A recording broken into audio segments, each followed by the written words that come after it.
네, 안녕하세요. 11월 14일 화요일 새벽 기도 시작하겠습니다. 기도드리겠습니다. 은혜로우신 우리 아버지, 어제 밤에도 우리에게 평안한 잠을 주시고 또 새로운 날을 허락해 주신 것을 감사를 드립니다. 하나님 아버지, 오늘 하루도 하나님께 영광 돌리는 귀한 하루가 되게 하여 주옵소서. 우리의 말과 생각과 우리의 결정 한 가지 한 가지를 통하여 하나님의 뜻을 이루며 하나님께 영광 돌리는 귀한 하루가 되게 하여 주시옵소서. 하나님, 오늘 해야 될 모든 일들을 잘 감당할 수 있도록 성령님 능력 주시고 역사하여 주옵소서. 이 시간도 병중에 있는 우리 모든 성도들 긍휼을 베풀어 주시고 주의 능력의 손으로 어루만져 주옵소서. 깨끗이 낫게 하여 주옵소서. 11월 감사의 달을 맞이해서 매 순간마다 감사의 삶이 넘치게 하여 주옵소서. 오늘 하루도 주님 앞에 의탁하며 예수님의 이름으로 기도드리옵나이다. 아멘. 네, 찬송가 375장 부르겠습니다. 나는 갈 길 모르니 주여 인도하소서. 375장입니다. 예전 찬송가는 421장입니다. 나는 갈 길 모르니 375장입니다. 나는 갈 길 모르니 주여 인도하소서. 어디 가야 좋을지 나를 인도하소서. 어디 가야 좋을지 나를 인도하소서. 아무것도 모르니 나를 인도하소서. 어찌해야 좋을지 나를 가르치소서. 어찌해야 좋을지 나를 가르치소서. 아이같이 어리니 나를 도와주소서. 힘도 없고 약하니 나를 도와주소서.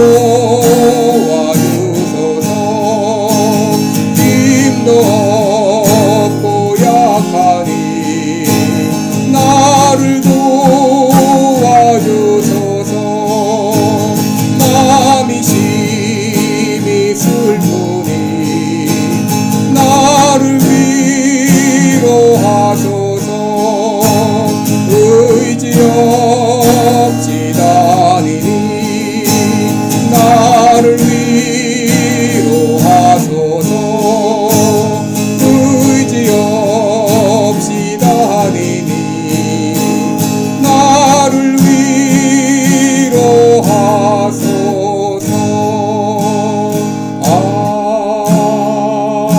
아멘. 아멘. 네, 우리 오늘은 사도행전 21장 17절부터 보겠습니다. 사도행전 21장 17절부터 26절까지 제가 봉독해 드립니다. 예루살렘에 이르니 형제들이 우리를 기꺼이 영접하거늘 그 이튿날 바울이 우리와 함께 야고보에게로 들어가니 장로들도 다 있더라. 바울이 무난하고 하나님이 자기의 봉사로 말미암아 이방 가운데서 하신 일을 낱낱이 고하니 저희가 듣고 하나님께 영광을 돌리고 바울더러 이르되 형제여 그대도 보는 바에 유대인 중에 믿는 자 수만 명이 있으니 다 율법에 열심히 있는 자라. 내가 이방에 있는 모든 유대인을 가르치되 모세를 배반하고 아들들에게 할례를 하지 말고 또 규모를 지키지 말라 한다 함을 저희가 들었도다. 그러면 어찌할꼬 저희가 필연 그대의 온 것을 들으리니 우리의 말하는 이대로 하라. 서원한 네 사람이 우리에게 있으니 저희를 데리고 함께 결례를 행하고 저희를 위하여 비용을 내어 머리를 깎게 하라. 그러면 모든 사람이 그대에게 대하여 들은 것이 헛된 것이고 그대도 율법을 지켜 행하는 줄로 알 것이라. 주를 믿는 이방인에게는 우리가 우상의 제물과 피와 목매어 죽인 것과 음행을 피할 것을 결의하고 편지하였느니라 하니, 바울이 이 사람들을 데리고 이튿날 저희와 함께 결례를 행하고 성전에 들어가서 각 사람을 위하여 제사 드릴 때까지의 결례에 만기된 것을 고하니라. 아멘. 자, 오늘 26절까지 봉독했습니다.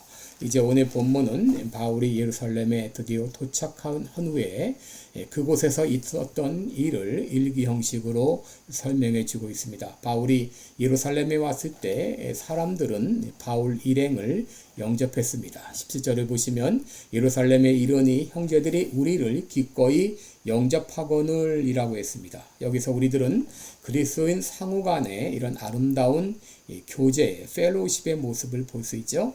예루살렘에 있는 그리스도인들은 대부분 유대인 그리스도인들이었습니다. 그리고 바울 일행은 대부분 이방인 그리스도인들이었습니다. 그럼에도 이들은 그리스도 안에서 하나이기 때문에 이 아름다운 이 교제의 악수를 나누었습니다. 비록 출신, 교파, 민족이 다를지라도 성도라면 그리스도 안에서 함께 형제 자매의 교제를 나눌 수 있어야 됩니다. 다음날 바울은 야고보를 찾아 인사를 했습니다. 당시 야고보는 예루살렘에서 기독교 공동체에 인정받는 그런 지도자였습니다.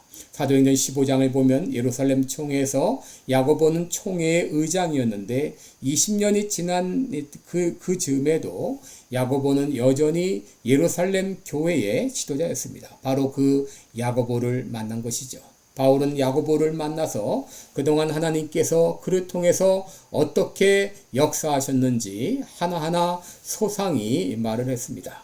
그동안 사도 바울이 얼마나 많은 수고를 했습니까? 죽을 고비도 많이 넘기고 또 그랬지만 그럼에도 불구하고 그를 통하여 수많은 사람들이 죽게 돌아오고 또 교회들이 설립되고 또 많은 열매들이 있었던 것을 우리는 알고 있습니다. 그런데 그들이 바울의 보고를 받을 때에 바울을 높이지 않고 오직 하나님께만 영광을 돌린 것을 보게 됩니다. 여러분, 우리들이 아무리 이제 주를 위해서 많은 일을 했다 할지라도 그것은 나의 공로가 아니고 하나님의 은혜임을 기억하면서 우리들은 하나님께만 영광을 돌려야 되겠습니다. 그런데 야고보는 곧바로 예루살렘의 현실을 말했습니다. 유대인 중에 믿는 자 수만 명이 있는데 이들은 철두철미한 율법주의자들이다. 이들은 당신의 이방에 있는 유대인들에게 모세를 배반하고 또 할례를 행하지 말고 규모를 지키지 말라고 그렇게 가르친다고 생각하고 있다. 그런데 당신이 이곳에 온 것이 알려진다면 그들이 가만히 있지 않을 것이다. 그러니 서원한 네 사람이 있는데 저희를 데리고 가서 결례를 행하고 저희로 머리를 깎게 하라. 그러면 모든 사람이 내게 대하여 들은 것이 헛된 것이고 그대도 율법을 지켜 행하는 줄로 알 것이다 라고 제안을 한 것이죠. 이 야고보의 제안은 이 그리스도인이 된 다음에도 유대인의 그 풍속 전통을 어떻게 할 것인가 하는 것이죠. 이 사도 바울은 야고보의 제안을 받아들여서 결례를 행하고 성전에 들어가 각 사람을 위하여 제사 드릴 때까지의 결례에 만기된 것을 고했다라고 했습니다. 여러분, 그런데 이 야고보의 제안은 결코 성공적이지 못했습니다. 여러분, 이제 우리가 오늘 읽지 않았지만 28절에 보시면 이스라엘 사람들아 도라, 이 사람은 각처에서 우리 백성과 율법과 이곳을 회방하여 모든 사람을 가르치는 그자인데 또 헬라인을 데리고 성전에 들어가서 이 거룩한 곳을 더럽게 하였다 하면서 이 아시아에서 온 유대인들이 사람들을 막 충동질을 했습니다. 결국 이것 때문에 바울은 볼모로 잡혀서 또 성 밖으로 끌려가고 거의 이 죽음 일보 직전까지 몰리게 된 것이죠. 그런데 다행히 예루살렘의 소동 소식을 듣고 달려온 그 로마 군대로 말미암아 이 바울은 죽음은 모면했지만 여러분, 이 로마 군대가 조금만 늦게 늦었더라도 바울은 이미 죽었을 것입니다. 엄청난 일을 당한 것이죠. 여러분, 사도 바울이 이 사건을 당하면서 무슨 생각을 했을까요? 아, 인간적으로 안전을 추구하는 것은 어리석은 일이구나. 이것을 깨달았을 거예요. 여러분, 성경을 보게 되면 많은 신앙의 인물들조차도 인간적으로 행하다가 낭패를 본 경우가 얼마나 많습니까? 아브라함 같은 경우 거짓말을 했다가 아내를 잃을 뻔했죠. 야곱은 아버지를 속이고 또 형을 속였다가 엄청난 고생을 했습니다. 요셉의 형들은 요셉을 팔아 넘겼다가 역시 엄청난 고생을 했죠. 모세는 한 번에 혈기를 참지 못해 40년 광야 생활을 했고, 요나는 하나님의 말씀에 불순종했다가 물고기 뱃속에 갇혀 죽을 뻔했습니다. 여러분, 인간적으로 안전을 추구하는 일은 어리석은 일이죠. 여러분, 태조 이성계가 조선을 건국한 이후에 유교를 숭상하고 불교를 배척했습니다. 그리고 유교 사상에 입각해서 충과 효를 강조했습니다. 물론 충과 효 아주 귀한 전통이죠. 그런데 이 부모의 효도하는 방편으로 제사제도를 도입했습니다. 여러분, 제사제도는 우리 민족의 고유한 전통이 아니고 중국으로부터 도입한 것입니다. 제사제도의 핵심은 죽은 조상이 제사 때마다 찾아와서 이 차려놓은 음식을 먹는다는 것이죠.